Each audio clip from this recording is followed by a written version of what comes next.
The Forbidden Match, Nigeria versus India, a battle of football and magic. There are many stories in the world of football, but none as strange or terrifying as this one.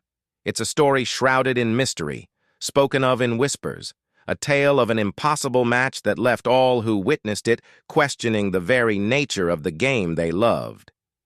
The year? No one remembers exactly. The place? It's been wiped from memory. But the legend lives on in the hearts of those who dare to tell it. Nigeria versus India. A friendly match, they called it, but from the moment the Nigerian players stepped onto the field, something felt wrong, very wrong. From the first kick of the ball, it was clear this was no ordinary game. The ball moved like it had a mind of its own. The Nigerian defenders rushed to tackle, but as they got close, the ball transformed into a snake, slithering through their legs.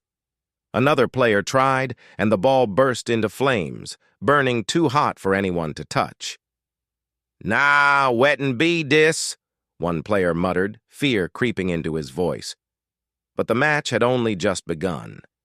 India played like men possessed, moving with an eerie grace.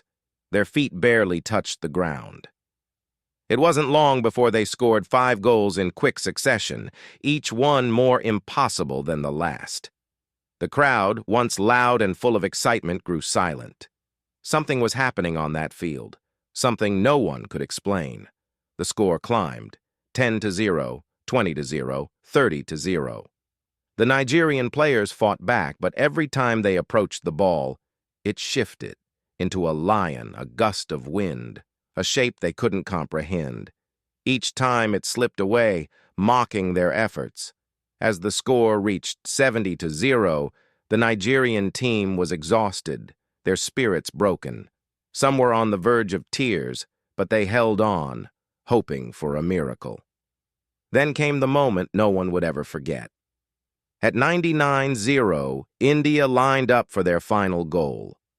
Their captain, his eyes glowing with something unnatural, prepared to take the shot. The ball, no longer a ball, but a flickering flame, sped toward the Nigerian goal. The goalkeeper stood frozen, paralyzed with fear. The fireball blazed toward the net, ready to end the match. But one man refused to give up. His name was Okafor, a strong defender known for his courage. On that day, he became a legend. "Nah, I no go let them disgrace us like this," Okafor whispered to himself, his heart pounding with fear and determination. He sprinted toward the fireball, ignoring the heat, ignoring the impossible things his eyes were seeing. As he reached it, he kicked with all his strength. The stadium held its breath. The fireball twisted in the air, spinning out of control, and before anyone could blink, it flew into the Indian net. Nigeria had scored. The scoreboard blinked, 99-1. For a moment, the world seemed to stop. The Indian players froze in disbelief, their magic broken. The crowd erupted in wild cheers, their voices like thunder rolling across the stadium. But the match couldn't continue. The magic that had controlled the game had vanished. The officials, pale and trembling, rushed onto the field. FIFA, they say, never wanted this match to be spoken of again. India, victorious but unable to score their 100th goal, would never play on the world stage in the same way. Some claim India was banned from football for using forces beyond comprehension. Others say it was all just a story. But those who were there, those who saw the fire, the snake, the lion, they know the truth. Nigeria may have lost the match, but on that day, something far greater than football was at stake. Okafor became a hero, not just for scoring a goal, but for standing up to something far beyond any man's control. The story lives on, not in the official records, but in the whispers of those who know what truly happened.